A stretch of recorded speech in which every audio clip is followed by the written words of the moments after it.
1860锂电池饿死充不上电，教你一个方法，轻松修复，不花1分钱。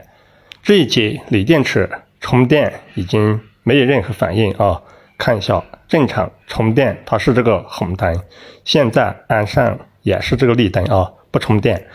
我们给它就是首先找一个手机充电线啊，废弃的手机充电线小头剪开，然后红线黑线给它铜线拨一下，找一个手机充电头，这个手机充电头尽量选用这个快充头啊，给它这样连接。